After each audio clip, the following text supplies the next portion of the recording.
সুপ্রিয় দর্শক, আমরা শুরু করছি সিনোরা আমি এখন কি করব। আর আমরা একটু একটু ভারাক্রান্ত মন নিয়ে আজকে শুরু করছি, কারণ আমরা জানি আমাদের দেশের বেশ কিছু মানুষ মানে একটা হঠাৎ করে বন্যার পানির তীব্র একটা স্রোতে অনেকগুলো জায়গা ভেসে গেছে এবং অনেকগুলো মানুষকে আমরা হারিয়েওছি। এর মধ্যে এর আগেও আমরা কিছু মানুষ হারিয়েছি, আবার একটা প্রাকৃতিক দুর্যোগের মুখোমুখি আমরা হয়েছি। তো বেশ কিছু জায়গা যেমন কুমিল্লা, ফেনী, নোয়াখালী, চট্টগ্রাম, খাগড়াছড়ি এসব জায়গার মানুষজন খুবই কষ্টে রয়েছেন। তা আমি একটু দর্শকদেরকে অনুরোধ করব, যার যার জায়গা থেকে আমরা যদি সবাই একটু সাহায্যের হাত বাড়িয়ে দিই, যার যা সামর্থ্য আছে, তাহলে হয়তো কিছু মানুষকে আমরা বাঁচাতে পারবো না, কিন্তু কিছু উপকার হয়তো হতে পারে আমাদের মাধ্যমে। সেটার জন্য সবাইকে একটু আহ্বান জানাচ্ছি। আর আজকে আমরা যে বিষয়টি নিয়ে আলোচনা করব সেটি হচ্ছে যে আমরা অনেক সময় আজকাল যে কেসগুলো আসে, ক্লায়েন্টরা আমাদের কাছে আসে, দেখা যায় যে তাদের বিয়েটা প্রেমের বিয়ে এবং দীর্ঘদিন ধরে তারা প্রেম করে তারপরে বিয়েতে সমাপ্তি হয়েছে সেটি, কিন্তু দেখা যাচ্ছে যে বিয়ের পরে আবার একটা কেমন ভাঙনের সুরও শোনা যাচ্ছে, একটু ভাঙনের মুখে পড়ে যাচ্ছে বিয়েগুলো। তো সেটা কেন হচ্ছে, ভাঙনের ঝুঁকিতে কেন পড়ে যাচ্ছে? যদিও মনে হচ্ছে যে তারা তো দীর্ঘদিন ধরে একজন আরেকজনকে জানার সুযোগ পেয়েছিল, কিন্তু যখন তারা ঘর বাঁধলো অনেক স্বপ্ন নিয়ে, তারপর কেন এই ঘটনাটা ঘটছে? এটা তো আমরা ঠিক আশা করি না। আমরা মনে করি যে দুজন দুজনকে তো জানার যথেষ্ট সুযোগ পেয়েছে, তারা তাদের ভালো দিকগুলো জেনেছে, কিছু আমাদের নেগেটিভ সাইড থাকে সবার মধ্যে, সেগুলো তো জেনেছে, তারপরেও কেন এটা ঘটছে সেই বিষয়টি নিয়ে আজকে আলোচনা করব। আমাদের অতিথিরা আলোচনা করবেন, আমি পরিচয় করিয়ে দিচ্ছি তাদের সাথে। একজন হচ্ছে ডক্টর মাহমুদুর রহমান, তোমাকে স্বাগত। মাহমুদুর রহমান হচ্ছে একজন ক্লিনিক্যাল সাইকোলজিস্ট, আরেকজন হচ্ছে তামিমা তানজিন। তামিমা তানজিনও একজন ক্লিনিক্যাল সাইকোলজিস্ট, তোমাকেও স্বাগত জানাচ্ছি। তো তোমরা ঠিক করো কে আগে বলবে, আমি ঠিক করে দিতে চাচ্ছি না।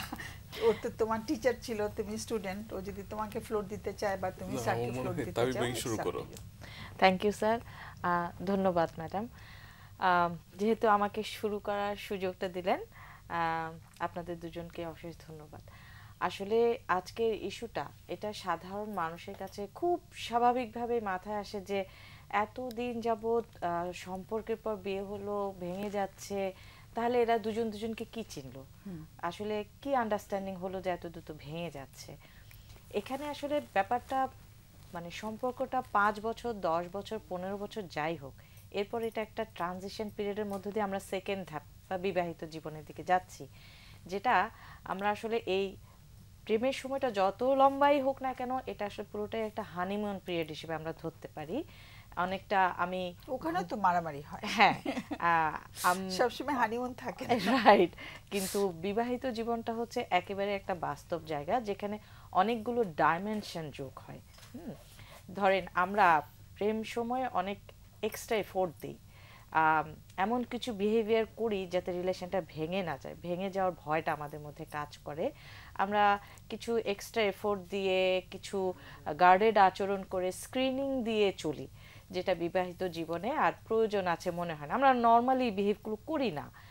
তো দেখা যায় যে বিবাহিত জীবনে এক্সট্রা যে ডাইমেনশনগুলো যোগ হয়, তার মধ্যে একটা আছে ফাইন্যান্সিয়াল বিষয়টা, তারপরে আছে আত্মীয় স্বজনের বিষয়টা, সামাজিকতার বিষয়টা, এবং সবচেয়ে ইম্পর্টেন্ট হচ্ছে দায়িত্বর বিষয়টা, কমিটমেন্টের বিষয়টা। আমাদের মধ্যে কিছু মানুষ আছে যে প্রেম জীবনটাকে খুব মানে আনন্দের সাথে নেয়, ভালো ফিল করে, কিন্তু বিবাহিত জীবনের কমিটমেন্টটা বা দায়িত্বটা তার কাছে ভালো লাগে না, তার কাছে মনে হয় যে আগের লাইফটাই ভালো ছিল। তো যেটা হয় যে আমরা আসলে প্রেম জীবনে আনন্দ খুঁজি, আনন্দ পাই, কিন্তু বিবাহিত জীবনে কিন্তু আমরা শান্তি খুঁজি। এই দুটো শব্দের মধ্যে কিছু তফাৎ আছে। আবার কিছু ব্যাপার আছে, ধরেন বিবাহিত জীবনে যাওয়ার আগে আমি যদি কিছু আনরিয়ালিস্টিক এক্সপেকটেশন নিয়ে আগাই যে যা পেয়েছি তাই পাবো, এই জিনিসটাই আমাদের দুটো স্টেপের মধ্যে একটা ভেজাল লাগিয়ে ফেলে, ঝামেলা লাগিয়ে ফেলে। আবার কিছু ইস্যু আমরা প্রেম জীবনে খুব কনসিডারেট চোখে দেখি, বা প্রেমের আবেগে ওটাকে অত গুরুত্ব দেই না, বিয়ের পরে ওটার সাথে বসবাস করতে হয় আমাদের। যেমন ধরেন আত্মীয়দের সাথে, শ্বশুর শাশুড়ির সাথে বসবাস করা। প্রেম সময়ে জব ছিল না বা কম বেতনে চাকরি করছিল, হয়তো পরে ইমপ্রুভ করবে, ঠিক হয়ে যাবে, এই অল্প টাকায় আমি চলে যেতে পারবো, এভাবে আমরা চিন্তা করি, কিন্তু বিয়ের পর কিন্তু বাস্তবতাটা এত সহজ হয় না, যে কারণে এই বিয়ে ভাঙার সুরগুলো বাজা শুরু করে। সো এ কারণে আমি বলছি যে প্রেম জীবনটা আসলে একটা ড্রিমের মতো, আর বিবাহিত জীবনটা হচ্ছে অনেকটা ঘুম ভাঙার পর আমি যে জায়গাটায় আছি সে বাস্তবতাটা। এখন স্যারও এই বিষয়ে কিছু আমাকে শেয়ার করছিলেন, স্যার কিছু যোগ করেন। শুরু করব, স্যার, সময় আছে কিছু যোগ আপনার? করেন। হ্যাঁ, সময় আচ্ছা, আছে আমাদের। না ও, ফোন আছে, ফোনটা নিয়ে নিই। ঠিক আছে। বিরতির সময় হয়ে যায় তো আবার। Hello, hello, hello. হ্যালো, হ্যাঁ, জি আসসালামু আলাইকুম। একটু জোরে শুনতে চাই যে। জি আসসালামু আলাইকুম। ওয়ালাইকুম সালাম। আর একটু জোরে শুনতে পারলে ভালো হতো।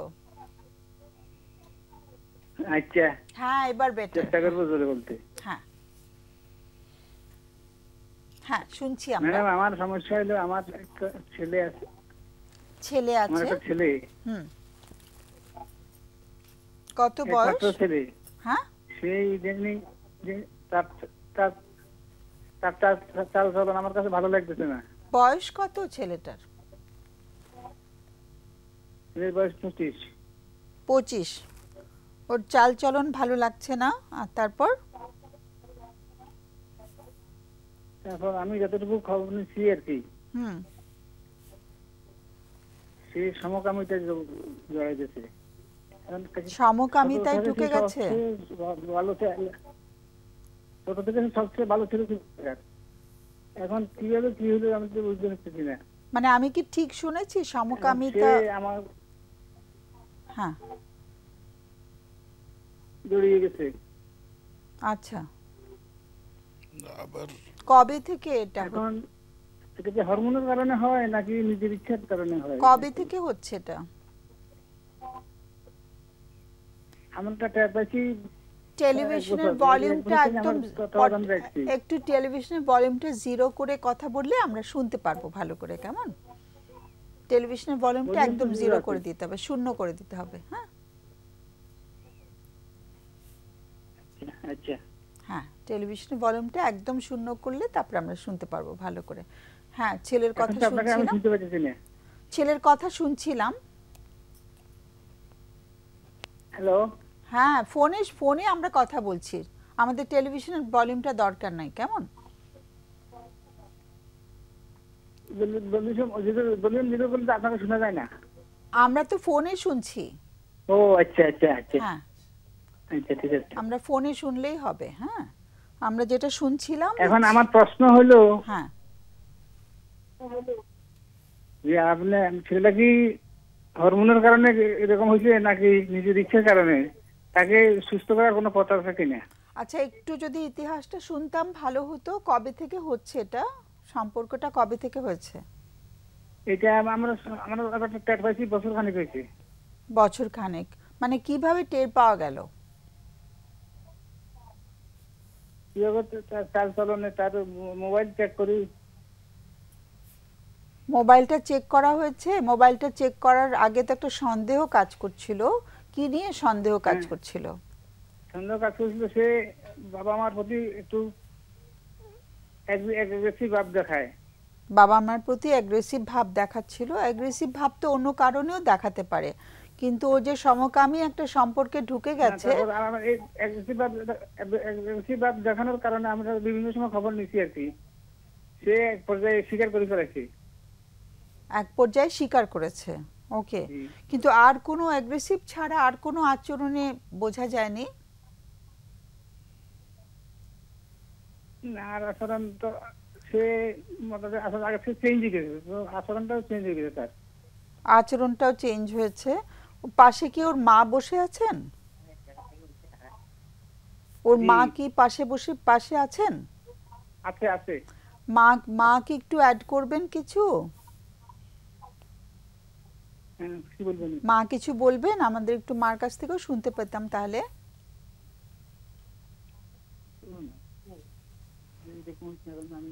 মা যদি একটু ফোনটা ধরতেন।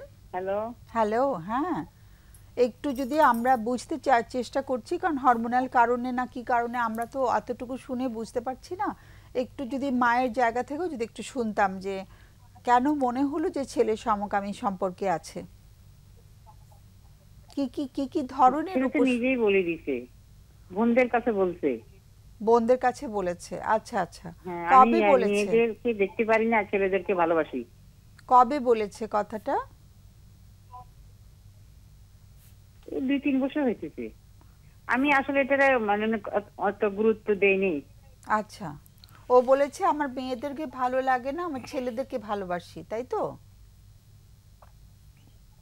যে মানে ওর কোনো মেয়ে বন্ধু কোনো সময় হয়নি, মেয়ে বন্ধু বা আর আমার কাছে তো কখনো বলে নাই যে বিয়ে করাই দিবে না, আমি বিয়ে করে দিতাম। হ্যাঁ, বিয়ের ব্যাপারটা তো আরেকটা ব্যাপার, কিন্তু ও ওর বোনদের কাছে প্রথম বলেছে কথাটা, তাই তো? হ্যাঁ, ওরা ভাই বোন কতজন?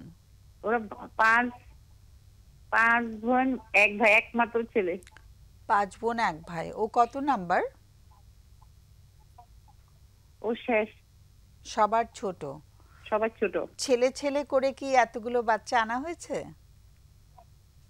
হ্যাঁ ঠিক, এটাই ছেলে ছেলে করি, অতি আদরের ধন। হ্যাঁ, আমরা একটা ছেলে সন্তান না হওয়া পর্যন্ত ট্রাই করতে থাকি, কিন্তু ও ছোটবেলা থেকে তো কিছু বোঝা যায়নি, তাই না? না, কিছু বুঝিনি। আচ্ছা, তাহলে ও বোনদের কাছে কখন প্রকাশ করলো যে ওর মেয়েদেরকে ভালো লাগে না, ওর ছেলেদেরকেই যে ভালো লাগে, এটা কখন প্রকাশ এই করেছে? 2-1 বছর, এই 2-3 বছর হইতেছে। 2-3 বছর। এবং 1 বছর বা 2 বছর হইতেছে। এটা কেন কেন কেন এটা প্রকাশিত হলো? বোনরা কিছু জিজ্ঞেস করেছিল নাকি ও নিজে থেকেই বলেছে? ও বোনেরা এর মোবাইল দেখছে যে সব ছেলের ছবি। আচ্ছা, কিন্তু ও মানে কিন্তু এমন একটা বয়স, 25 বছর ছেলের কাছে তো মেয়েদের ছবি থাকা দরকার। হ্যাঁ, থাকার কথা আর কি। হ্যাঁ, তো বোনরা ওর মোবাইল চেক করেছে? হ্যাঁ। বোনরা কত বড় ওর থেকে? হ্যাঁ, ওর ইমিডিয়েট বড় বোন বা তার বড় বোন কি দেখলো এটা নাকি? হ্যাঁ, তো এর বড় বোন মানে এর বয়স তো 30 বছর, সে দেখছে, এর বিয়ে হয়ে গেছে। আচ্ছা, ও প্রথম দেখেছে যে সব 5 ছেলেদের তারিখ ছবি? বিয়ে হয়ে গেছে। হ্যাঁ, ওর ওর যে ইমিডিয়েট বড় তার বয়স 30 বছর। 30 না, ওর বয়স 28 বছর। ওর 28 বড় যেটা বছর। সেটা 30 বছর বয়স। আচ্ছা, ও যে 28 বছর বয়স, একজন 28 একজন 30, মানে বোনরাই প্রথম, এই ওর ইমিডিয়েট বড় যে দুটো বোন আছে ওরা খেয়াল করেছে জিনিসটা, তাই তো? হ্যাঁ, এটা এবং খেয়াল। সেটা জেনে মা বাবাকে জানিয়েছে ওরা? হ্যাঁ, তখন ওকে কি নিয়ে বসা হয়েছিল? বসা হয়েছিল। কি বলেছে সে ও? স্বীকার করছে যে আমি এইসব কাজ করবো না, কিন্তু এখন সন্দেহ হইতেছে যেন এগুলি করে সে। ও তখন বলেছিল আর করবে না? না। ওকে প্রতিজ্ঞা করানো হয়েছিল যে ও ছেলেদের সাথে আর সম্পর্ক করবে না, তাই তো? হ্যাঁ, প্রতিজ্ঞা করেছি, কসম দিয়েছি যে এইসব কাজ করবো না। হ্যাঁ। পাশ করার পর ওই বিয়ে করাই দিব আমি। আচ্ছা এখন আবার বলতেছে নাকি সে এগুলি ছাড়বে না, কারণ আমি এইসব কাজে অ্যাডিক্টেড হয়ে গেছি। আচ্ছা, অ্যাগ্রেসিভ হয়ে কি করা হয়েছে ওর সাথে? ও কি করে যে এখন সে এইসব কাজ করে, মানে সন্দেহ অ্যাডিক্টেড হয়ে করতেছি আমরা। গেছে? আমরা তো কাছে থাকি না, আমরা থাকি নোয়াখালীতে, হ্যাঁ। আর ও থাকে ঢাকাতে। ঢাকায় কি আলাদা থাকে, মেসে থাকে? হ্যাঁ, ওই বোনের জামে একটার সঙ্গে থাকে। আচ্ছা আচ্ছা, তো বোনের হাজবেন্ড কিছু বুঝতে পারে নাই ওর ব্যাপারটা? বোনের জামাইরা জানে না, জানলে তো একটা লজ্জার ব্যাপার। ওকে। হ্যাঁ, তো ওর বাবার একটা প্রশ্ন ছিল যেটা হরমোনাল কারণে হয় কিনা, একটা প্রশ্ন ছিল। মার হ্যাঁ। মার কাছ থেকে কোনো প্রশ্ন আছে কি? না, আমার কাছে না, ওর বাবা যে প্রশ্নটা করছে আমি এটা ওই ওইটা প্রশ্নের একই উত্তর প্রশ্ন? জানতে আচ্ছা, চাই। একটু যদি লাইনে থাকা যায় ভালো হয়, আমাদের বিরতির সময় প্রায় হয়ে গেছে। চট করে যদি তোমরা কোনো প্রশ্ন করতে চাও। কারো কোনো প্রশ্ন আছে? মানে এই যে সমকামিতা, যে তাড়াতাড়ি করো, সময়। আচরণ চেঞ্জ হলো, কি চেঞ্জ হয়েছে আপনারা কি সেটা ধরতে পারছেন? তার আচরণ চেঞ্জ হয়ে গেছে বলে বাবা রিপোর্ট করলেন, কোন আচরণ? জি জি বলেন। এই যে আপনি বললেন যে ওর আচরণটা চেঞ্জ হয়ে যায়, জি তখনই আপনারা সন্দেহ করেন, কি চেঞ্জ চোখে পড়লো?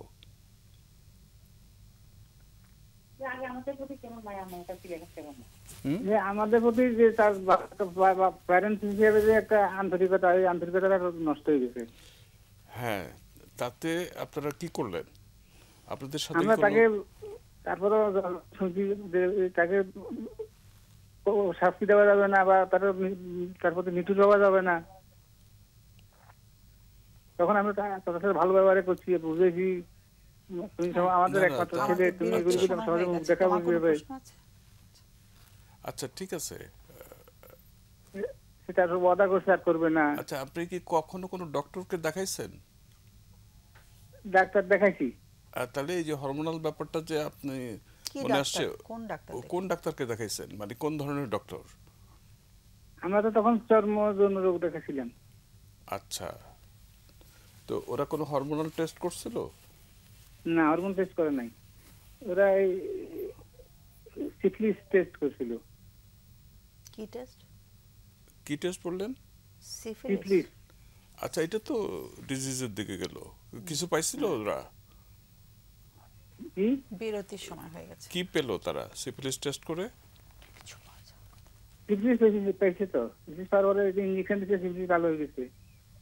ইনজেকশন? আচ্ছা, ঠিক আছে, আমরা বিরতি থেকে ঘুরে আসি, আমাদের সময় হয়ে গেছে বিরতির। সুপ্রিয় দর্শক, আমরা বিরতি থেকে এসে আলোচনা করব বিষয়টা নিয়ে।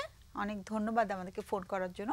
আর আমরা বিরতিতে যাচ্ছি, বিরতি থেকে ঘুরে এসে আমরা আবার আলোচনা করব এই বিষয়টা নিয়ে এবং ফিরে আসছি আমরা অল্প পরে।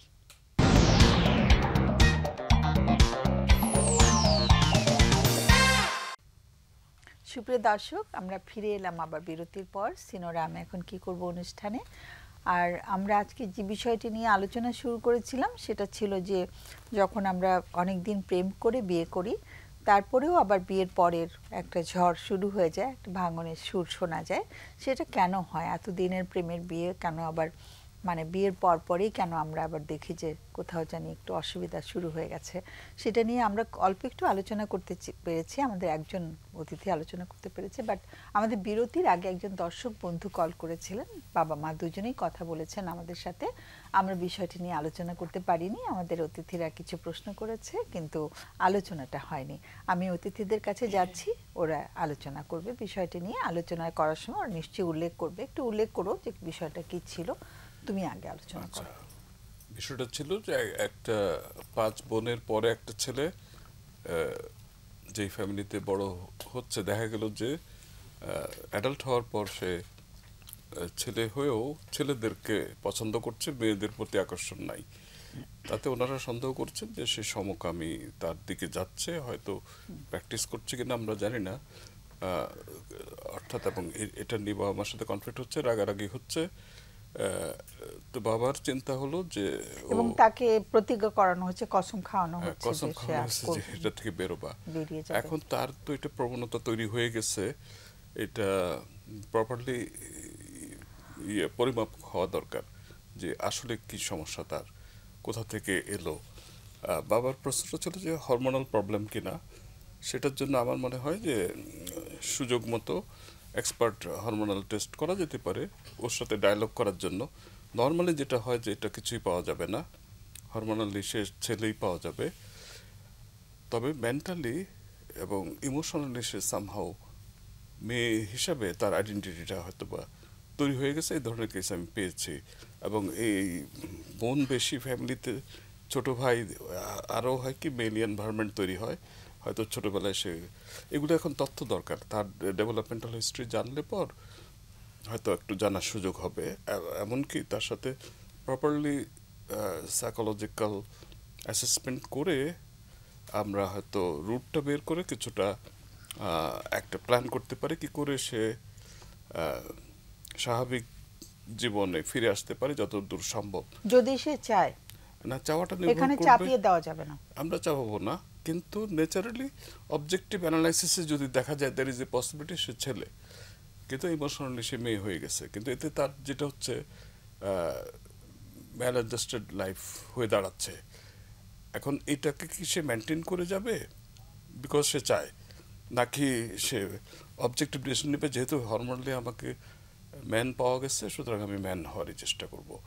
তো সেটা তখন ডায়লগ করে আবার রোল প্লে রোল রিভার্সাল করে হয়তো বা আচ্ছা, আনা যেতে পারে। পদ্ধতির মধ্যে যাওয়ার দরকার নেই, আমরা ওকে একজন প্রশিক্ষণপ্রাপ্ত সাইকোলজিস্ট বা সাইকোথেরাপিস্টের কাছে রেফার করছি, সেটা তাই তো? হতেই পারে, হ্যাঁ। যাতে করে ওর সাথে ওর কথাগুলো ভালো করে শুনতে পায় আর কি। হ্যাঁ, ছোটবেলা থেকে কবে কখন ওর অনুভূতিটা হলো এবং কিভাবে শুরু হলো এবং সে নিজেকে আসলে কিভাবে দেখে, তাই তো? হ্যাঁ তবে মূল বিষয়টা থাকা উচিত ও কি চায়, হ্যাঁ, ও ওর লাইফটাকে কিভাবে দেখতে চায়, কিভাবে ও জীবনটাকে গোছাতে চায়, কোন দিকে নিতে চায়। অবশ্যই তাকে চাপিয়ে দেওয়া যাবে না, একদমই না। এবং এটা ও পারবেও না। ওকে চাপিয়ে দেওয়া, ওকে ধমক দেওয়া, ওকে ফোর্স করা, ওকে কসম খাওয়ানো, এগুলো কোনোটাই কাজ করবে না, বরং ওর লাইফটাকে আরো জটিল, আরো কষ্টকর করে তোলার একটা চান্স তখন তৈরি হবে। হয়তো বা দেখা যাবে কোন একটা সময় ফ্যামিলির সাথে সে সম্পর্ক ডিসকানেক্ট হয়ে চলে ছিন্ন গেল। করে দিল। এটাই হয় আমাদের কালচারে। এই সমস্যাগুলোকে খুব নেগলেক্টেড ভাবে দেখা হয়, অনেক খারাপ একটা, খুব নেগেটিভলি দেখা হয়। জি, যে কারণে এই গ্রুপটারও যে সাহায্য সম্ভব এই জিনিসটাই হারিয়ে যায়। কিন্তু এটা কিন্তু খুব সুন্দরভাবেই একজন প্রশিক্ষণপ্রাপ্ত সাইকোলজিস্ট বা মনোবিজ্ঞানের সার্ভিস যারা দিচ্ছেন ওনারা খুব সুন্দরভাবে সাহায্যটা করতে পারে, এবং ওরাও খুব স্বাভাবিক সুন্দর জীবন যাপন করতে পারে যদি আমরা ওদের লাইফটাকে এরকম ডিফিকাল্ট করে না তুলি। সে জায়গায় এখানে ফ্যামিলি থেরাপিরও খুব দরকার। অবশ্যই, কারণ ফ্যামিলি তো বুঝতে পারছে না বলেই ওকে কসম করছে, ওকে চাপিয়ে দিচ্ছে, এতে ও আরো অ্যাগ্রেসিভ হয়ে উঠছে। বাবা মা বলছিল যে আমাদের সাথে ওর আচার আচরণ অনেক অ্যাগ্রেসিভ হয়ে গেছে, আমাদেরকে আগের মতো ভালোবাসা বা সম্মানটা দিচ্ছে না। ও দিচ্ছে না, ও দিতে পারছে না, একদমই একেবারে পারছে কারেক্ট না, বলেছেন। কারণ বাবা মারও ওর সমস্যাটা বুঝতে গ্যাপ হচ্ছে, এবং ওনারা ওর উপর ওনাদের ইচ্ছাগুলো চাপিয়ে দিচ্ছে যে তুমি ছেলে হয়েই থাকবে, আমাদের 5 মেয়ের পরে তুমি হয়েছো, সো তুমি এরকম আচরণ গ্রহণযোগ্য না। এবং আমার মনে আছে আমি এরকম মানে একজন বাবা মাকে নিয়ে বসেছিলাম, ছেলে আমার কাছে শেয়ার করেছিল ওর ব্যাপারটা। মানে ওনারা দুজন কান্নায় ভেঙে পড়েছেন। হ্যাঁ, মানে বাবা একটু কম, মা তো কোনোভাবেই থামতে পারছেন না, অসম্ভব কাঁদছিলেন। ওনাদের একটাই সন্তান, তো এনাদের তো তবুও 5-6 সন্তান, তো ওনাদের একটাই সন্তান, মানে মা ভীষণ ভেঙে পড়েছিলেন। সো মানে সন্তানের এটাই চাওয়া ছিল আমার কাছে যে আপনি আমার বাবা মাকে পেশেন্ট হিসেবে নেন, ক্লায়েন্ট হিসেবে গ্রহণ করেন, আমার কোনো সেশন দরকার নেই, because I am quite pretty sure আমার ওরিয়েন্টেশনটা নিয়ে। সো আমার মানে ভীষণ কষ্ট হয়েছিল, আমি নিজেও কেঁদে ফেলেছিলাম যখন মার কান্নাটা দেখেছিলাম। সেটা আসলে মানে আমাদের জন্য কিন্তু কঠিন হয়ে যায় যখন আমরা বাবা মার কান্নাটা শুনতে পাই, দেখতে পাই, কষ্টটা বুঝতে পারি। এটা আমরা যদিও মানে থেরাপিস্ট হিসেবে কাজ করছি, কিন্তু আমরা মানুষ তো। অবশ্যই, হ্যাঁ, সো ওটা কিন্তু আমাদেরকে স্পর্শ করে ফেলে ভীষণভাবে। আপনি খুব গুরুত্বপূর্ণ একটা পয়েন্ট বলছেন ম্যাডাম, যে ফ্যামিলি থেরাপিটা এখানে খুব জরুরি। কারণ প্রথম কথা, বাবা মা বুঝতেই পারে না সমস্যাটা কোথায়। দ্বিতীয় কথা, ওনারা যেটা শুধু চায়, বাবা মা না, বোনদেরকেও হ্যাঁ, নিয়ে আসে ফ্যামিলি মেম্বারসরা, ওনারা চাপিয়ে দেওয়ার চেষ্টা করেন এটা কারেকশন করার জন্য। তৃতীয়ত মানে এই যে ও যেটা চাচ্ছে সেই সিদ্ধান্তটা ওনারা মেনে নিতে পারে না। এই 3টা জায়গাতে ফ্যামিলিকে প্রচুর পরিমাণ আমাদের কাজ করতে হয় জিনিসটাকে সহজ জায়গায় আনতে। কিন্তু যখন সহজ জায়গায় আসে সবাই কিন্তু ভালো থাকে। তো সেই ক্ষেত্রে ফ্যামিলি সেশনটার কোনো অল্টারনেটিভ নাই। একদম। তুমি আজকের বিষয়টা নিয়ে কিছু বলবে? আচ্ছা, বলতে পারি। প্রেমের বিয়ে নাকি পছন্দের বিয়ে? Normal question. আজকের বিষয়টা ওটা না, আমি জানি এইটা হচ্ছে নরমাল কোশ্চেন, হচ্ছে ওই জায়গা থেকেই এইটাকে ও এসেছে। ফোন আছে, সরি, আচ্ছা, একটু থামাতে হচ্ছে, আবারও আসবো আমরা আবারও তোমার কাছে। একটু ফোনটা নিচ্ছি। হ্যালো, আসসালামু আলাইকুম। ওয়ালাইকুম সালাম, খুব পরিষ্কার শোনা যাচ্ছে, বলো। ম্যাম, আসলে আমি ফোন দিলাম আমার 2008-এ আমি যখন ইন্টারে পড়ি। হ্যাঁ, তো আমার মামাতো ভাইয়ের সাথে রিলেশন হয়। আচ্ছা। তো রিলেশনটা হচ্ছে আমার ফ্যামিলি মেনে নেয়নি, সে বেকার ছিল। তখন আমি তাকে বললাম, আমার মামাতো ভাইকে, যে আপনি তাহলে একটু পড়াশোনা করে কুরিয়ারতে যান, কুরিয়ারে যেহেতু সুযোগ আছে। তো সে কুরিয়ারতে যায়, তারপর আমাদের কন্টিনিউ যোগাযোগ থাকে। তারপরে এক পর্যায়ে আমাদের ফ্যামিলি থেকে একটা ছেলে ঠিক করে, বিয়ে দিয়ে দেয় আমাকে জোর করে। সে আসতে পারে নাই। তো ছেলেটার সাথে বিয়ে হওয়ার পর ছেলেটার প্যানিক অ্যাটাক ছিল, আমাদের কাছে হাইট করছে। মানে যার সঙ্গে বিয়ে হয় তার প্যানিক অ্যাটাক ছিল? জি জি জি। আচ্ছা।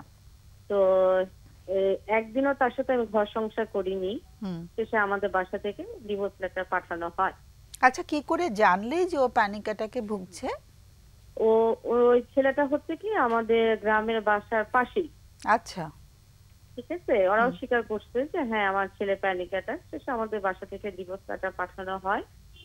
না না, কিন্তু একটা তো হচ্ছে যে ওদের কাছাকাছি বাড়ি ছিল, তোমরা আগে থেকে জানতে যে ও প্যানিক অ্যাটাকে ভুগছে? না না না, আমরা হচ্ছে গ্রামের বাসার মানুষ হইনি, ওরাও গ্রামের বাসার মানুষ হয়নি। ওরা খুলনাতে, আমি ছিলাম রংপুরে। আচ্ছা। তো আমাদের বাসা ঢাকা করার পরে ওরা আমাদের বাসা, ওইখানে ওদের বাসা ঢাকাতেই, শেষে মানে পছন্দ করে অফার দেয় বিয়ে। তখন আমি রাজি ছিলাম না বিয়েতে। তো আমার ভাইয়ের না, আমার প্রশ্নটা ছিল প্যানিক অ্যাটাকের ব্যাপারটা কখন জানাজানি হলো? প্যানিক অ্যাটাকটা হচ্ছে আমাদের কাবিন হওয়ার পর, যখন হচ্ছে আমাদের আর কি মানে যেদিন ফার্স্ট রাত বাসর ঘরে, সেদিন সে আর কি ফিট হয়ে পড়ে যায়। তখন আমি আমার গার্জিয়ানকে জানালাম। তারা বলল কি সমস্যা, এরকম কেন ফিট হয়ে গেছো? তখন ছেলে এবং ছেলের বাবা মা বললো যে আমার ছেলের এই সমস্যা। আচ্ছা। সে আমার গার্জিয়ানরা বললো যে না, আমার মেয়েকে তাহলে আমরা যে এখানে রাখবো না, আমাদের পক্ষে সম্ভব না, ডিভোর্স হয়ে যায়। তাও 3 বছর পরে আবার আরেক ছেলেকে মানে আমার ফ্যামিলি ঠিক করে দিয়ে দেয়। কিন্তু হোয়াট অ্যাবাউট দ্য পারসন যে কোরিয়া গেল, তার কি হলো? তার সে যখন শুনে আমার যে প্রথম হাজবেন্ড যে ছিল প্যানিক অ্যাটাক যা হয়েছিল, ওইটা বিয়ের পর সে তখন আর আমার সাথে হাই হ্যালো করেনি। আচ্ছা, যোগাযোগটা বন্ধ করে দিয়েছে তোমার সাথে? জি জি জি। আচ্ছা আচ্ছা, ওকে। সে আমার আরেক মামাতো বোনের সাথে সম্পর্কে জড়ায় যায় আমার বিয়ের পর, কাবিনের পরে। সে 2-3 বছর পর আমি যখন মাস্টার্স কমপ্লিট করে ফেলি ইডেন থেকে পলিটিক্যাল সায়েন্সে, সে আমার ফ্যামিলি থেকে আরেকটা ছেলেকে মানে চুজ করে আচ্ছা বিয়ের ব্যাপারে। তো ছেলেও আমাকে পছন্দ করছে, ছেলে বাবা মাও পছন্দ করছে। আমার ভাই বোনেরা সবাই থাকে অস্ট্রেলিয়াতে, আমি ভাই বোনের মধ্যে সবচেয়ে ছোট। সে হচ্ছে সেই ছেলেটা বিয়ে করার পরে তাদের লোভ ছিল অস্ট্রেলিয়াতে যাবে। কোভিড এর মধ্যে আমাদের বিয়েটা হয়। আচ্ছা। খুব ভালো ছিলাম, কিন্তু ছেলের বাবা মার আচরণ ভালো ছিল না, আমাকে মারধর করতো। ছিল বারবার আমাদের ফ্যামিলিকে চাপ দিত যে আমাকে কেন নিয়ে যাচ্ছেন না অস্ট্রেলিয়াতে। অস্ট্রেলিয়ার কথাটা আসলো কিভাবে? অস্ট্রেলিয়ার কথাটা এভাবে আসলো যে আমার ভাই বোনেরা যেহেতু সবাই সিটিজেন, তো তাদের চিন্তাধারা ছিল যে আমাকে বিয়ে করলে হয়তো বা অস্ট্রেলিয়া চলে যেতে পারবে, তোমার সাথে চলে যেতে পারবে। আচ্ছা। জি জি জি ম্যাম। শেষে হচ্ছে বিয়ে দীর্ঘ 2-1.5 বছরের মধ্যে ছেলেরা অনেক অত্যাচার করলো। ছেলে মার দেয় শরীরে, ছেলে বাবা দেয়, মা দেয়, না খেয়ে রাখে। আমার ফ্যামিলিকে জানাইলাম। জানানোর পর ছেলে যা বলে বা আমার শ্বশুর শাশুড়ি যা বলে, আমার বড় বোন সেটাই বিশ্বাস করে বা আমার গার্জিয়ানরাই বিশ্বাস করে যে না তোর দোষ, ছেলে ভালো। শেষে বাড়িওয়ালা, ভাড়াটিয়া, আমার যারা পরিচিত আছে যে না তোর বোনের কোনো দোষ নেই, ছেলের দোষ এবং ছেলের বাবা মার দোষ। শেষে তারা আমার প্রতি কোনো গুরুত্ব দেয় না, আমার হাজবেন্ডের প্রতি গুরুত্ব দেয়। একদিন হচ্ছে তার খালাতো বোনের বাসা আমাকে বেড়াতে নিয়ে যায়। সে রাতে আমার শ্বশুর শাশুড়ি বাসা ছেড়ে দিয়ে চলে যায়। তারপর আমরা ঢাকায় আসি। আসার পর বললাম যে চলেন, বাসা যাচ্ছি না কেন? বাসা কেন যাব? বাসা তো আব্বা মা ছেড়ে দিচ্ছে। বাসা ছেড়ে দিচ্ছে মানে? হ্যাঁ, তার ওই বাসায় থাকবে না। আর তাহলে আমরা কোথায় যাবো? তুমি কোথায় যাবো সেটা তো আমি জানি না, তুমি যেখানে মেলা সেখানে। মানে তোমরা থাকার মানে যেখানে গিয়েছিলে সেখানে তোমরা মানে মানে বেরিয়ে চলে আসবে না, সেখানে ছিলে? না না না, আমার যেটা শ্বশুর বাড়ি ছিল ঢাকায়, আমার যে হাজবেন্ড ছিল, ঈদের পরের দিন আমাকে তার খালাতো বোনের বাসায় বেড়াতে নিয়ে যায়। আচ্ছা। তা আমরা দুজন বেড়াতে যাই, বেড়াইয়ে তারপর পরের দিন সকালে ঢাকায় আসি। আচ্ছা। আসার পর বাসায় যাব, আমাদের তো বাসা নাই, আমার বাবা মা বাসা ছেড়ে দিছে, এটা লুকাইছে আমার কাছে। সে বললো আমি তো এখন একটা চাকরি পাইছি, এখন এই মুহূর্তে তো তোমাকে আমি কোথায় রাখবো কি করবো সেটা আমার জানার বিষয় না, তুমি কোথায় যাবে যাও। ও তখন আমাকে রাস্তায় ফেলে দিয়ে চলে যায়। আমার গার্জিয়ানকে জানাই, আমার গার্জিয়ান সেটা কোনো আমার সাথে যোগাযোগ করে না। শেষে যখন আমার কাজিনকে জানাই ওএসআই, তো বললো ঠিক আছে দেখ কোনো মেয়েদের হোস্টেল আছে কিনা, সেখানে উঠি। ওঠার পর তখন আমার ভাই বোনের কোনো টাকা পয়সা দেয় না, আমার কিছু অ্যাসেট ছিল সেগুলো বিক্রি করে ব্যাংকে রেখে এখন পর্যন্ত চলতেছি। এবং আমার যে বান্ধবী কেমিলি এসআই, ওই আমাকে পুরোটা সাপোর্ট দিচ্ছে। তো পরে জানার পরে এখন তারা জানতে পারতেছে যে তারা দোষ করছে, কিন্তু আমি যে একা একা থাকতেছি, একটা ছোট বোন, মা বাবা নাই, সবাই ছোট, তারা অস্ট্রেলিয়া থেকে কেউ যোগাযোগও করে না আমার বোনটা কি খেলো না খেলো কোথায় আছে। এই জন্য আমি ডিপ্রেশনে চলে যাচ্ছি, প্রচুর রাগ হয়ে যাচ্ছে। মানে একটা ভালো কথা যখন আমি উচিত কথাগুলো আমার ভাই বোনদের বলতেছি বা আত্মীয় স্বজনের কাছে বলতেছি যে আমার ভাই বোনেরা আমার সাথে যোগাযোগ করতেছে না, আমার তো কোনো দোষ নেই, কেন করতেছে না। তো এখন মানে তোমার বাবা মাও চলে গেছেন অস্ট্রেলিয়াতে? না না না, আমার আব্বা মা ছোটবেলায় মারা গেছে। আমার বড় ভাই অস্ট্রেলিয়াতে ফার্স্ট যায়, তারপর আমার বড় বোনের বিয়ের মাধ্যমে অস্ট্রেলিয়াতে যায়। আর আমার ছোট ভাই নিউজিল্যান্ডে থাকতো, এখন ছোট ভাইয়াও ওই আপনার অস্ট্রেলিয়াতে সেটেল। আর মেজো ভাইয়া বাংলাদেশে থাকে। জি, আর আমি থাকি। কয় ভাই বোন তোমরা? আমরা 3 ভাই 2 বোন। তাহলে তুমি ছাড়া বাকি সবাই অস্ট্রেলিয়াতে সেটেলড? জি জি, 3 ভাই বোন অস্ট্রেলিয়াতে সেটেল, আমি ঢাকায় আছি। আর মেজো ভাই আছে রংপুরে। একজন ভাই আছে রংপুরে? জি জি। তো সেই ভাইও তোমার খোঁজ নিচ্ছেন না? না না, কোনোভাবে হেল্প করতেছে না যে আমার বোনটা আমার সাথে থাকুক, কেউ দায়িত্ব নিতে চাচ্ছে না। দেখা যাচ্ছে যে আমি বড় ভাই, মানে সাধারণত তো মানে ভাই আছেন, বড় ভাই তো তোমার, তুমি তো সবার ছোট তাই না? জি জি জি। তো বড় ভাইও কেন মানে এত দায়িত্বহীন আচরণ করছে? না, তাদের কথা যে তুই এখন অ্যাডাল্ট, তোর দায়িত্ব আমরা এখন পালন করতে পারবো না। আমি কেন পালন করতে পারবেন না? আমি তো আমার নিজের পছন্দে বিয়ে করিনি। আপনি যে দুইবারই যেটা দিয়েছেন, আপনাকে ভুলে তো আমার জীবনটা নষ্ট হয়েছে, সেটা আমাদের দেখার বিষয় না। বা হাত গুটিয়ে ফেললো একদম? জি ম্যাম। না, বললাম একদম হাত গুটিয়ে ফেললো আর কি। জি জি জি। তো এই অবস্থায় হচ্ছে আমি একা একা থাকতেছি, আমার ব্যাংকে যে টাকাটা আছে ওইটা দিয়ে চলতেছি। তোমার কোনো, তুমি কোনো কাজ করছো বা মানে জব করছো? না না না না ম্যাম, আমি জব করতেছি না। আমাকে আমার বড় ভাই বলতেছে আমার ব্রেনের সমস্যা হয়ে গেছে। আমি রাগ হচ্ছি, তার উচিত কথা বলতেছে, এটার জন্য নাকি ব্রেনের সমস্যা। সে একজন মানে ডাক্তারের পরামর্শ নিচ্ছি, সে আসলে আমাকে কিছু মেডিসিন দিচ্ছে, ওগুলা নিচ্ছি। এখন একটু রাগ কমে গেছে, কিন্তু তারপরে যে একা একা আছি, নিজের জন্য নিজের ছেলে দেখতেছি, বিয়ের ঘটকদের সাথে এটা করছি। তোমার পড়াশোনা কতটুকু করেছো তুমি? জি ম্যাম। পড়াশোনা কতটুকু করেছো? আমি অনার্স মাস্টার্স করেছি ইডেন থেকে, পলিটিক্যাল সায়েন্স। কিন্তু কখনো কোনো জবের কথা ভেবেছো কি?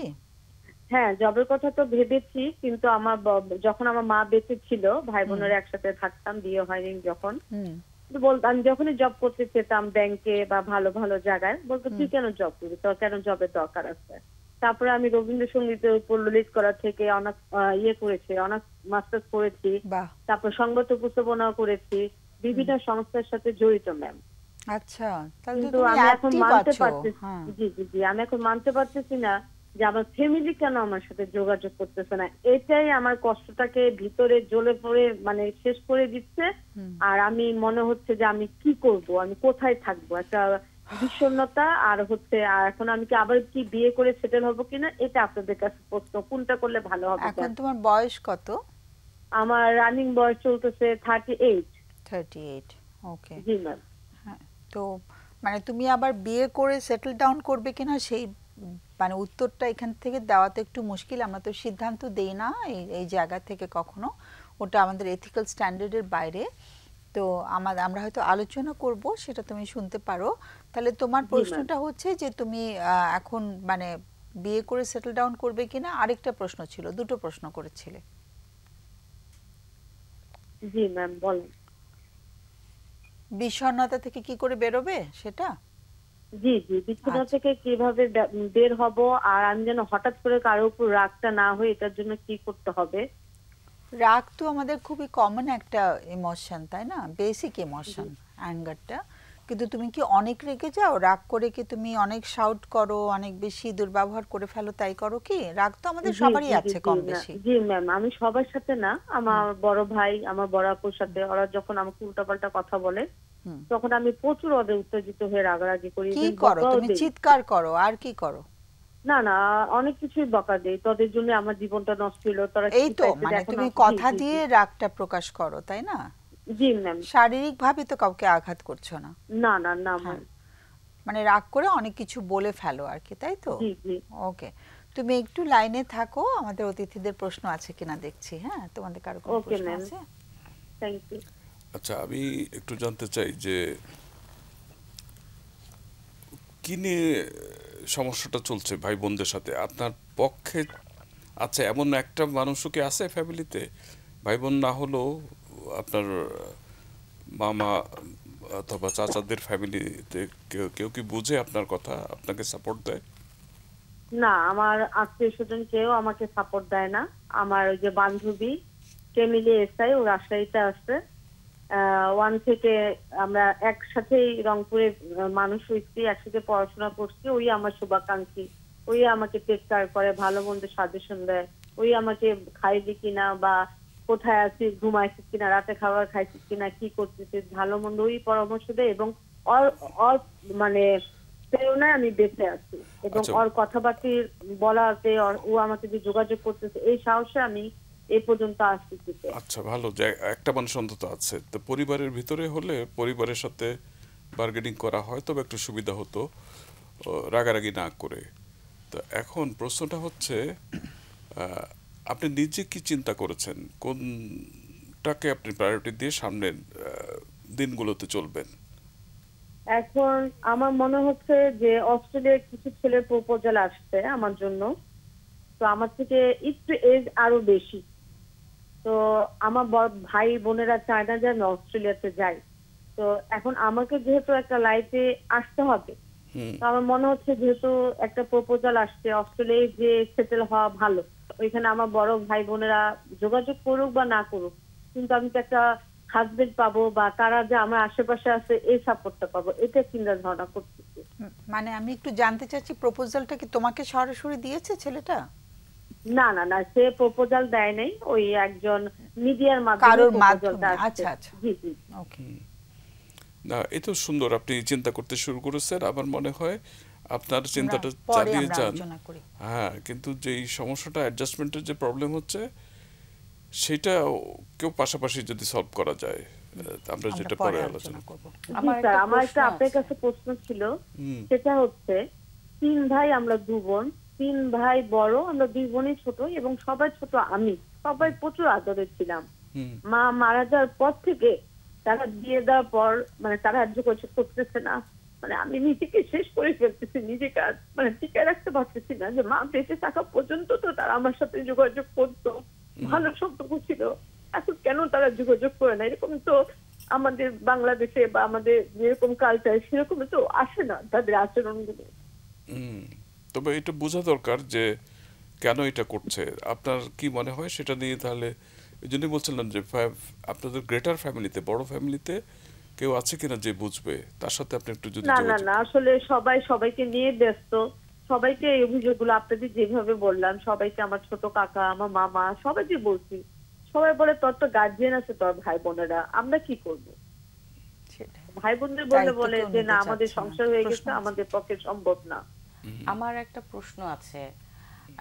এই যে আপনি পরিবারকে এত চাচ্ছেন, এর মানে কিন্তু আপনি আপনার পরিবারকে ভালোবাসেন এবং ভাই বোনই দিনের শেষে থাকে, কিন্তু আপনার পরিবার আপনাকে নিতে চাচ্ছে না, আপনি অস্ট্রেলিয়ায় যান এটাও ওনারা চাচ্ছে না। মানে আপনার প্রতি এই নেগেটিভ এতটা হবার স্পেসিফিক্যালি কারণটা কি, আপনার কি মনে হয়? ওই যে একটাই কারণ, যে আমার লাইফে 2টা অ্যাক্সিডেন্ট হওয়ার পরে তারা যে ভুল করছে, তাদের ভুলের জন্য যে তাদের সাথে রাগারাগি করে, এই জন্য। আচ্ছা, মানে আপনার জীবনের যতগুলো দুর্ঘটনা, এটার জন্য আপনি ওনাদেরকেই ব্লেম করেন, এই জিনিসটা ওনারা শুনতে চায় নাই তো? জি ম্যাম। আচ্ছা, আমি যতটা বুঝেছি আপনার রাগটা আসলে আউট অফ ডিপ্রেশনে আসে, এবং আপনি আপনার সমস্ত কষ্টগুলো আপনার ভাই বোনদেরকে হয়তো চিৎকার করে বলেন, নিজের কষ্টগুলো ঝাড়েন, কিন্তু এই ওয়েতে কি আসলে কাজ হচ্ছে? উল্টো রেজাল্ট হয়ে যাচ্ছে নাকি? জি ম্যাম, উল্টাও হয়ে যাচ্ছে। আমি বুঝতেছি উল্টা হয়ে যাচ্ছে। তাদের সাথে এটা বুঝা পাওয়া, ভালো আচরণ করে দেখছে, কিন্তু তারপর তাদের কোনো রেসপন্স নাই। মোট কথা ওরা আপনার দায়িত্ব থেকে এখন সরে যেতে চাচ্ছে। যোগাযোগ করে না। আচ্ছা, এখন আপনি তাহলে কি চাচ্ছেন? ম্যাম আমি চাচ্ছি যে অস্ট্রেলিয়ার কোনো সিটিজেন ছেলে বিয়ে করে তারপরে আমিও আমার ভাই বোনদের দেখাইতে চাই যে দেখ আমিও আসতে পারছি অস্ট্রেলিয়াতে, তোরা যেহেতু আমার জন্য ট্রাই করিস না, নিয়ে আসিস না, একা একা থাকতেছি মা ছাড়া বাবা ছাড়া। এটা আমার একটা জেদ চলে আসছে ভিতরে যে আমি এখন অস্ট্রেলিয়া একটা সিটিজেন ছেলে আমার মতোই তার অ্যাক্সিডেন্ট হোক, তাকে বিয়ে করে অস্ট্রেলিয়ায় সেটেল হব। ঠিক আছে, ঠিক আছে, অনেক অনেক ধন্যবাদ তোমাকে ফোন করার জন্য। আমরা আলোচনা করছি, তুমি আমাদের সঙ্গে থেকো। হ্যাঁ, আমাদের সবার তরফ থেকে অনেক সহমর্মিতা রইল তোমার জন্য এবং আশা করছি তুমি ভবিষ্যতে কিছু খুঁজে পাবে। হ্যাঁ, কে বলবে আগে?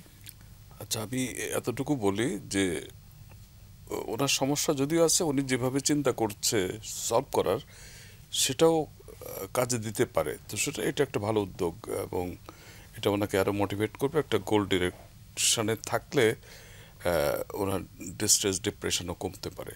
তবে ডিস্ট্রেস ডিপ্রেশন যেগুলো হচ্ছে এবং ফ্যামিলির বাস্তব পরিস্থিতির কারণে, তো সেটা নিয়ে উনি একটু কাউন্সেলিং সাপোর্ট, সাইকোথেরাপিউটিক সাপোর্ট, সাইকোলজিস্টের সাপোর্ট নিতে পারেন।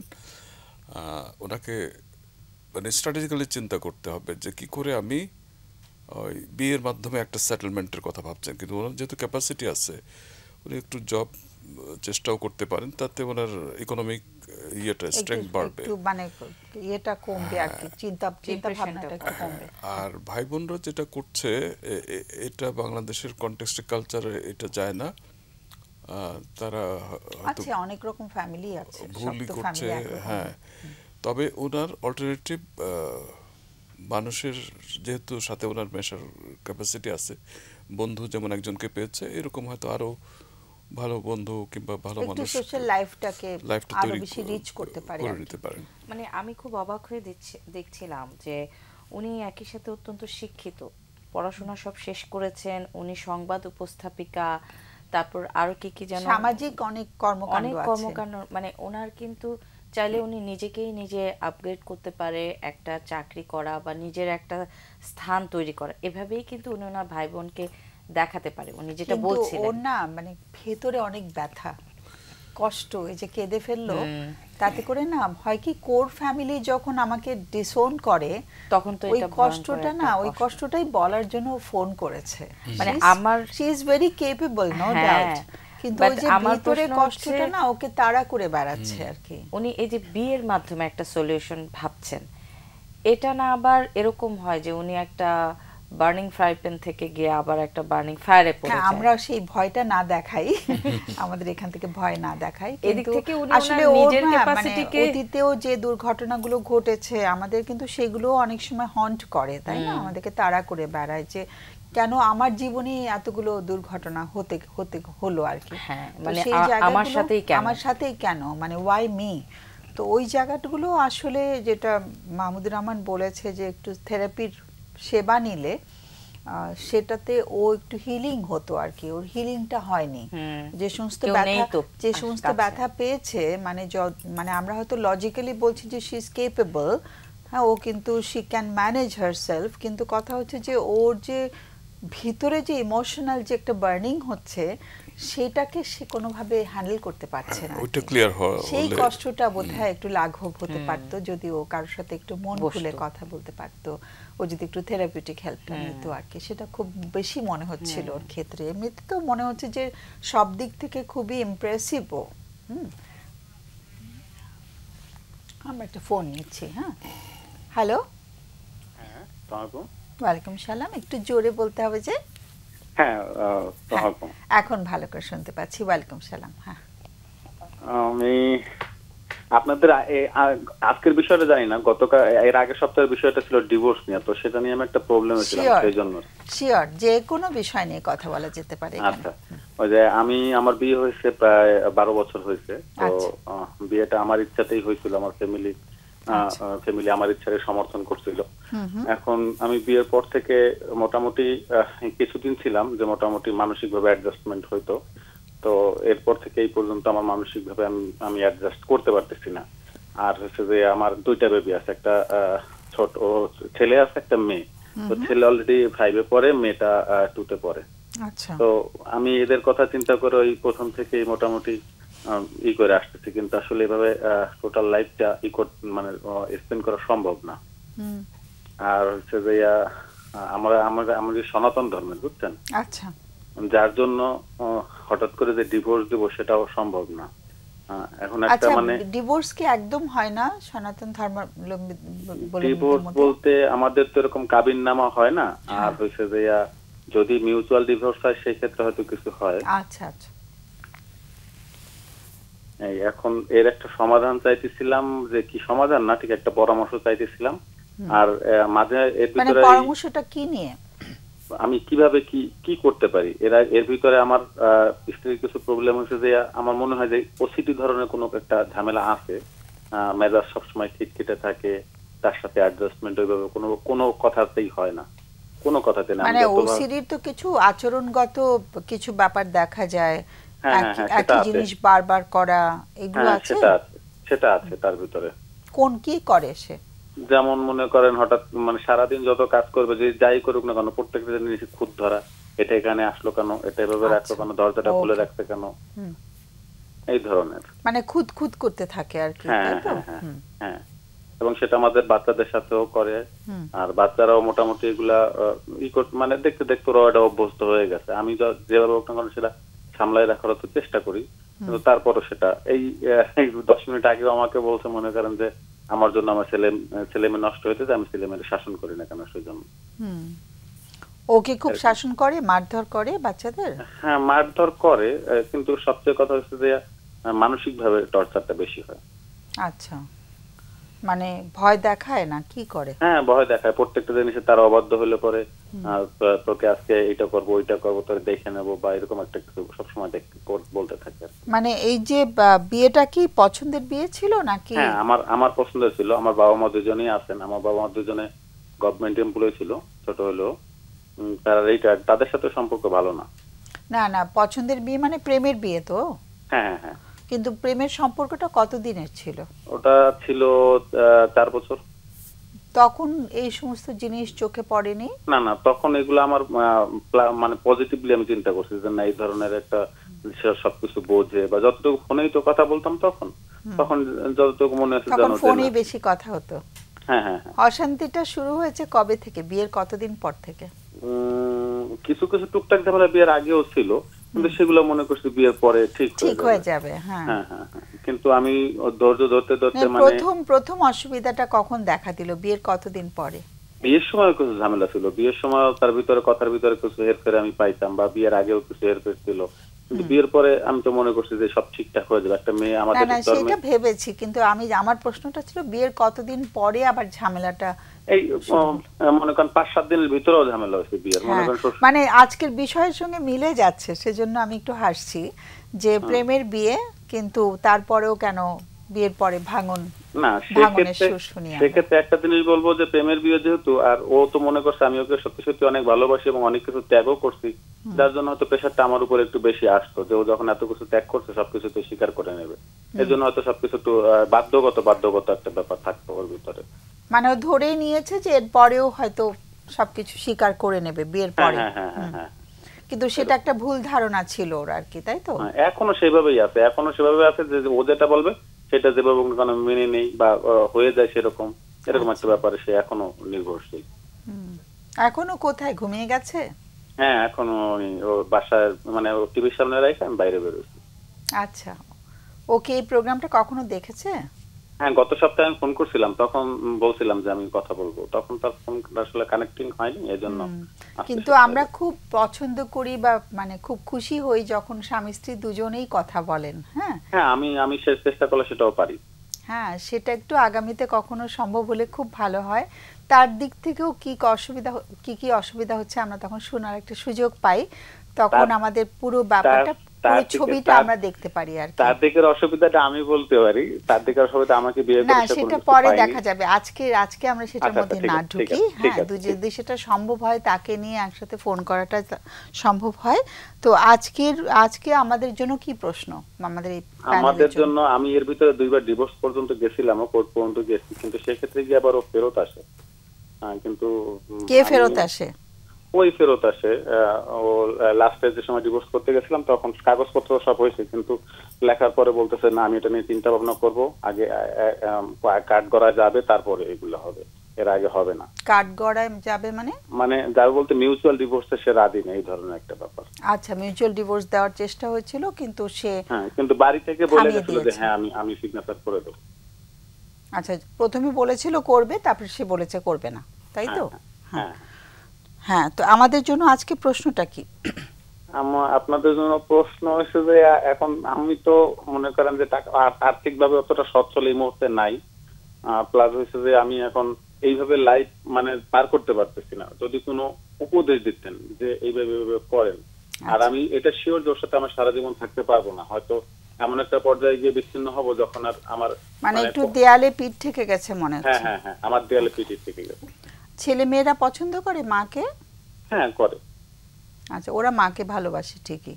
যখন দুজনের ঝগড়া হয় তখন ওরা কি কোনো পক্ষ নেয়? পক্ষ নেয় বলতে আমার মেয়েটা মাঝে মাঝে বলে, মেয়েটা ছোট তারপরেও বলে, মা ওর মাকেই বলে যে তুমি চুপ করো, তুমি চুপ করো, তুমি কোনো কথা বলো না, মাকে থামাতে চেষ্টা করে। আচ্ছা, ওরা যে এফেক্টেড হচ্ছে এটা কি স্ত্রী বুঝতে পারেন? না, এটা যদি বুঝতো তাহলে হয়তো করতো না, আর কিছুটা মানসিক প্রবলেমের জন্য হয়তো বুঝাও হয়তো কাজ করতে পারে না। হ্যাঁ সেটাই, বাচ্চারা তো ভীষণ ভাবে ক্ষতিগ্রস্ত হয় এটাতে, সেটা আমরা একটু মাথায় রাখতে পারলে ভালো হতো। আমার ওয়াইফের সবগুলো খারাপ গুণের ভিতরে একটা ভালো গুণ হচ্ছে যে সে ক্যারেক্টারগত দিক থেকে মানে 1 লাখের ভিতরে একদম। বাহ, এটা তো অনেক বড় একটা কোয়ালিটি। হ্যাঁ, কিন্তু তারপরেও মানে ওর যা মানে যতগুলো খারাপ দিক আছে বা এই আচরণগত এগুলো যদি ঠিকঠাক হতো তাহলে কোনো প্রবলেম ছিল না। আচ্ছা ঠিক আছে, আমরা একটু আমাদের অতিথিদের কাছে যাই, কারো কোনো প্রশ্ন আছে কিনা জিজ্ঞেস করে। আমাদের সময় ফুরিয়ে আসছে, একটু তাড়াতাড়ি করে যদি তোমাদের কোনো প্রশ্ন আছে। আপনার এবং আপনার ওয়াইফের বয়সটা যদি একটু বলতেন। হ্যাঁ, আমার বয়স হচ্ছে যে 37, আমার ওয়াইফের বয়স 32 বা 3 এরকম। আচ্ছা, বিয়ে হয়েছে 12 বছর? হ্যাঁ 12 বছর। আচ্ছা, এই 12 বছরই আপনি এই সমস্যাটা ফেস করছেন তাই না? 12 বছরের আগে থেকে আপনি বিয়ের আগে থেকেও জানতেন সমস্যাটা কিছুটা? বিয়ের আগে থেকে বুঝতাম, কিন্তু ওইভাবে মূল্যায়ন করিনি যে হয়তো ঠিক হয়ে যাবে। হ্যাঁ, এই বিষয়টা আমি বুঝেছি। আপনি কি কখনো ওনাকে চিকিৎসা দরকার বা আপনি কোনো চিকিৎসকের সাথে আলাপ করেছিলেন কিনা? ওনার না এরকম চিকিৎসকের সাথে আলাপ করিনি। কোনো রকম কোনো চিকিৎসকের সাথে আলাপ করেননি? না, এই প্রসঙ্গ নিয়ে আলাপ করিনি। না, সাইকোলজিক্যাল হেল্প নিয়েছেন। এটা কি ধরনের সমস্যা, এটা কি আপনি বোঝেন? আপনি কি নিজেই বলছিলেন যে ওসিডি। হ্যাঁ, আমি এটার সম্বন্ধে আমি পড়ছি, মানে অনুষ্ঠানও দেখছি, প্লাস হচ্ছে যে আমি নেট থেকেও পড়ছি বা উপসর্গগুলো আমি একটু বুঝি। সেক্ষেত্রে একজন সাইকোলজিস্টের কথা কি কখনো ভেবেছেন? হ্যাঁ ভাবছিলাম, আমি যে কিছুদিনের আগে ভাবছিলাম যে একবার হয়তো ঢাকা নিয়ে যাব, কিন্তু তার ভিতরে আবার তার সাথে আমার সম্পর্কটা এত অবনতি হয়েছে যে এখন মোটামুটি আমি যতটুকু পারি এড়াইয়েই থাকি, কথা না বলতে পারলে বলিও না, ও সেরকম ভাবে চলতেছে, এই জন্য হয় না। আচ্ছা, তার মানে সাইকোলজিস্ট পর্যন্ত পৌঁছানো যায়নি? না। আচ্ছা ঠিক আছে, কোন প্রশ্ন তাড়াতাড়ি? আমার একটা মতামত আপনার থেকে জানতে চাই। অবশ্যই। আপনি তো প্রেম করে বিয়ে করলেন, প্রেমের আগেই জানতেন যে কিছু সমস্যা আছে এবং আশা করেছিলেন যে এটা ঠিক হয়ে যাবে? বিয়ের আগে জানতেন? বিয়ের আগে, এবং বিয়ের পরে চলতে গিয়ে কিছু কিছু চোখে পড়লো যে সমস্যাটা এটা ওনার চরিত্রগত না, এটা ওনার আচরণগত, এটা ওনার প্যাটার্ন। কিংবা আপনি যদি এটাকে অ্যাকসেপ্ট করে নেন, বিয়ে প্রেমের সময় যেমন ভাবেছিলেন, কখনো কি ভেবেছেন যে আমরা তো ভালোই ছিলাম, এইটুকু ইগনোর করলে, অর্থাৎ ওনার দোষ না এটা, উনি এটা ওনার নেচারের মধ্যে আছে, হয়তোবা চিকিৎসা নিলে প্রপার সাইকোলজি। না, আমার ইয়ে হচ্ছে আপনি যদি ওই ধারাবাহিকতায় অ্যাকসেপ্ট করে ওনার সাথে সমঝোতা করে চলতে শিখতেন, চলতে চাইতেন, প্রশ্নটাই যে তাহলে কি আপনার লাইফটা আরো সুন্দর হতো? যে ওনাকে ত্রুটি না ধরে আমি কাপল থেরাপি নিলাম, আমি ওনার যা নেচার, ওসিডি নেচার, এটা অ্যাকসেপ্ট করি, আমি চললাম ওনার সাথে, সেটা কি কখনো ভেবেছেন যে এভাবে কাটিয়ে দেই? সেটাও ভাবছি, কিন্তু জিনিসগুলা এত বেশি পর্যন্ত গড়াইছে যে এটাকে আর রিমুভ করে আমার মানসিক দিক থেকে আমি পারতেছি না, কারণ সেখানে আমার টোটাল ফ্যামিলির মান সম্মান সবকিছু জড়াই যায়। যখন আমার যখন আমাকে অবমূল্যায়ন করা হয়েছে বারবার, একদিন না 1000 বার, এরপর আমার ফ্যামিলিকে, বাবা মাকে যদি যেখানে অপমান করা হয়েছে, সেক্ষেত্রে এগুলার মানিয়ে নেওয়া আসলে খুব একটা আর কোনো প্রশ্ন আছে? প্রশ্ন এটাই যে আপনি কখনো কাপল থেরাপি নেওয়ার কথা চিন্তা করেছেন, দুজন মিলে কারোর সাথে কথা বলি? না, এরকম নাই। আচ্ছা, ঠিক আছে। ফ্যামিলিগতভাবে আছে কিন্তু এমনি বাইরে নাই। ওকে, অনেক অনেক ধন্যবাদ। আমরা আলোচনা করছি, কেমন আমরা আলোচনা দুজন একসঙ্গে মানে থাকলে আরো ভালো হতো নেক্সট টাইম, সেটা আমরা আশা করব। তোমরা চট করে যদি কিছু বলো। না, আমার মনে হচ্ছে এই ধরনের সমস্যা নিয়ে বাংলাদেশে চলে যায়। ওনার যেটা হয়েছে খুব সম্ভবত ওই যে ফ্যামিলি ইনভলভ হয়ে, সবাই তো মাহমুদুর রহমান না, ভুল বোঝাবুঝির কতগুলো ব্যাপার হয়েছে, ওই জন্য ওখানে প্রয়োজন ছিল ওই যে ফ্যামিলিগত আলোচনা হয়েছে দোষ সালিশের মতো করে। সেটা না, দরকার ছিল অবজেক্টিভলি বোঝার চেষ্টা করা যে সমস্যাটার গোড়া কোথায়, এবং তাহলে সমাধানটাও প্ল্যান করা যেত। মানে তুমি দর্শককে কি বলছো? দর্শককে এটাই বলতে চাই যে এটা একটা ম্যাল অ্যাডজাস্টমেন্ট হচ্ছে ওনাদের। এটা প্রেমের সময়ও ছিল, বিয়ের শুরুতেও ছিল। হাজবেন্ড এটা যদি অ্যাকসেপ্ট করে নেন তাহলে অসুবিধা হবে না, অ্যাকসেপ্ট করে এবং চিকিৎসাটাও যদি এনশিওর করা যায়, তাহলে they can have a good life. বাচ্চারা যেহেতু আছে এবং বাচ্চারাও মা বাবাকে দুজনকেই পছন্দ করে। এখন উনি যদি মনে করে যে না, এটা কি রাগের মাথায় জেদের চোটে কি ডিভোর্সের কথা ভাবছেন, তা সেই লাইফটাও কি বেটার হবে, এটা নিয়ে খোলাখুলি আলোচনা করাটা দরকার। এবং এই জন্য একজন এক্সপার্ট সাইকোথেরাপিস্ট, সাইকোলজিস্টের সামনে আলোচনা হওয়াটা দরকার। আচ্ছা, এখানে আমি দুটো বিষয় বলতে চাই। একটা হচ্ছে আজকের ইস্যুটার সাথে এটা খুব যাচ্ছে। এখানে ওয়াইফের দিক থেকে উনি যেটা মনে করছেন যে ও সবই অ্যাকসেপ্ট করে নিবে, ও মেনে নিবে, এই টেন্ডেন্সিটা ওয়াইফের আছে। সাধারণত প্রেমের বিয়ে যখন বিবাহিত জীবনে যায়, তখন আমরা গার্ডেড আচরণ থেকে বিয়ের পর আমরা বাংলায় বলো। আচ্ছা, মানে আমরা প্রেম সময়ে যে আচরণগুলো করি সেটা মধ্যে একটা ভয় থাকে, যে হারানোর ভয়, যে কারণে আমরা আচরণগুলোকে একটু সামলে করি, সবকিছু ওপেন করি না, সবকিছু বলি না। কিন্তু বিয়ের পর আর এটা প্রয়োজন ফিল করি না, আগলটা খুলে যায়, কারণ তখন আমি বিবাহিত, এখন আর সে ভয়টা নাই। ভয়টা চলে গিয়ে আবার যদি সেখানে একটা হ্যাঁ সবকিছু এখন আমার গ্রহণযোগ্য হয়ে গেছে, এরকম একটা ফিলিংসে চলে আসি যে ও তো আছেই, এখন আর কোনো সমস্যা নাই, এখন আমি যা করব সবই অ্যাকসেপ্টেড হবে। ওয়াইফের এই জায়গাটা হয়েছে। উনি যেহেতু আগেই সমস্যা ছিল, উনি জানতেন, ওনার হাজবেন্ডও জানতেন, সো এই জিনিসটা আরও অ্যাকসেপ্টেড হয়ে গেছে, ওয়াইফ এভাবে নিচ্ছেন। আর হাজবেন্ডের মধ্যে যেটা হয়েছে যে উনি বিয়ের আগে বুঝেছিলেন যে প্রবলেমটা আছে, কিন্তু আবেগে, বিয়ের আগে প্রেমের সময়টা আমরা আবেগে অনেক কিছু কনসিডার করি, আমরা মনে করি যে ঠিক হয়ে যাবে, এটা বড় বিষয় না। কিন্তু এই আনরিজলভ, মানে আগেই আমি সমস্যাটাকে খেয়াল করিনি, পাত্তা দিইনি, ওটাকে বিয়ের পরে আমি ওটার সাথে বসবাস করতে গেলে যে ওটা আরও বাড়তে পারে অথবা জটিলতায় রূপ ধারণ করতে পারে, এই জিনিসটা আমরা ওভারলুক করি, অথবা ওটাকে আগেই অ্যাওয়ার হয়ে সলভ করার চেষ্টা করি না। ফলাফলে এরকম অসংখ্য সমস্যাই কিন্তু আগে জানলেও আমরা বিয়ের পরে ওগুলোর সাথে আর বসবাস করতে পারি না, তখন বলি না আমি থাকবো না, আমি পারছি না। কিন্তু এটা আগে থেকেই যদি প্রেম সময়ে আমরা একটু খেয়াল করি, এটাকে নিয়ে কারোর সাথে আলাপ করি। ওদের জন্য কিছু বলি, ওটা তো ওদের ক্ষেত্রে হয়নি, এখন ওদের জন্য তোমার কি রেকমেন্ডেশন? এখন আমার রেকমেন্ডেশন বলবো না, আমি সরাসরি বলবো যে ওয়াইফকে যদি কিছুটা সাহায্য করা যায় প্রফেশনালদের মাধ্যমে, যেমন একজন ট্রেন্ড সাইকোলজিস্ট বা কাউন্সিলর কাছে উনি যদি নিয়ে যান, আমার মনে হয় ওয়াইফ এখন যতটা ভয় পাচ্ছেন, উনি ভাবছেন যে গেলে কি না কি হবে, যেহেতু ওসিডির প্রবলেম, সো উনি অবশ্যই সাহায্য পেলে জিনিসটা কমে আসবে, ওসিডির ব্যাপারটা কমে আসবে। এবং উনি নিশ্চয়ই, এই যে বলছিলেন দুবার ডিভোর্স করতে গিয়ে উনি চলে এসেছেন, তার মানে ওয়াইফের এই রিলেশনটা টিকিয়ে রাখার একটা চেষ্টা আছে, ইচ্ছা আছে। তো উনি নিশ্চয়ই এমন একটা কনফ্লিক্টের মধ্যে, একটা জটিলতার মধ্যে পড়ে আছেন, উনি ওনার প্রবলেমটাকে কিন্তু একবারও বলছে না ডিভোর্স চায়, হ্যাঁ মানে ওয়াইফ তো হাজবেন্ডের ইচ্ছেকে বাস্তবায়ন করার জন্য গিয়েছিল, উনি ওয়াইফ তো চাচ্ছে না, কিন্তু হাজবেন্ডই তো চাচ্ছে না। হ্যাঁ, ওয়াইফ ডিভোর্স চাচ্ছে না, আবার প্রবলেমটা থেকে বের হতে পারছে না, উনি এই জায়গায় আছেন।